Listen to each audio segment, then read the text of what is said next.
যুদ্ধের শুরুতে লক্ষ্য ছিল অনেক বড়, ইরানের ক্ষমতাসীন শাসন ব্যবস্থাকে দুর্বল করা, দেশ জুড়ে বিদ্রোহ উস্কে দেয়া, এমনকি শাসক পরিবর্তনের পথ তৈরি করা। কিন্তু 4 মাসের রক্তক্ষয়ী সংঘাত শেষে ডোনাল্ড ট্রাম্প এখন যেন সামান্য একটি অর্জন নিয়েই সন্তুষ্ট, আর সেটি হলো হরমুজ প্রণালী আবার খুলে যাওয়া।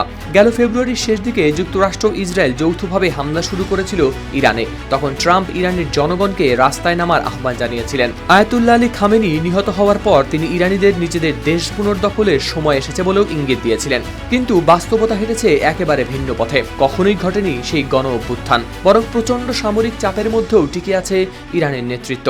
শুধু তাই নয়, তারা বন্ধ করে দেয় বিশ্বের অন্যতম গুরুত্বপূর্ণ জলপথ হরমুজ প্রণালী। মুহূর্তেই কেঁপে ওঠে বিশ্ব জ্বালানি বাজার, বাড়তে শুরু করে তেলের দাম, মধ্যপ্রাচ্যের উত্তপ্ত বাতাস যেন ছড়িয়ে পড়ে পুরো পৃথিবীর অর্থনীতিতে।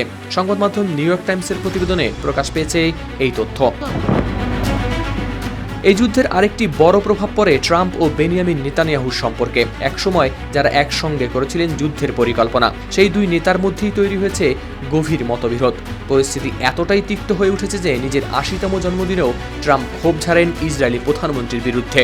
এর মধ্যেই ওয়াশিংটন ও তেহরান এগোতে শুরু করে সমঝোতার পথে, এবং G7 সম্মেলনে ট্রাম্প স্বাক্ষর করেন শান্তি চুক্তিতে। এর একদিন আগেই এই সম্মতিপত্রে স্বাক্ষর করেছিলেন ইরানের প্রেসিডেন্ট মাসুদ পেজেশকিয়ান। ট্রাম্পের শীর্ষ সহযোগীরা দাবি করেছেন ইরান পারমাণবিক অস্ত্র তৈরি না করার বিষয়ে সম্মত হয়েছে। তবে তেহরান জানিয়েছে মূল আলোচনা এখনও বাকি। তাদের বন্দরগুলোর উপর থেকে মার্কিন অবরোধ তুলে নেওয়ার পরই শুরু হবে কঠিন আলোচনা। তবে সবচেয়ে বড় পরিবর্তন দেখা যাচ্ছে ট্রাম্পের অবস্থানে। একসময় তিনি শাসন পরিবর্তনের কথা বলতেন, এখন তার অগ্রাধিকার হয়ে উঠেছে দর কষাকষি ও সমঝোতা।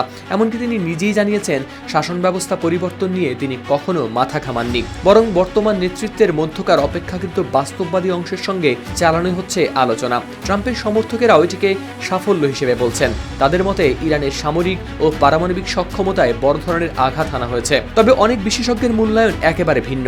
তাদের মতে ইরানের সরকার এখনও আছে ক্ষমতায়, ক্ষেপণাস্ত্র, ড্রোন ও আঞ্চলিক মিত্র নেটওয়ার্কের বড় অংশ রয়েছে অক্ষত।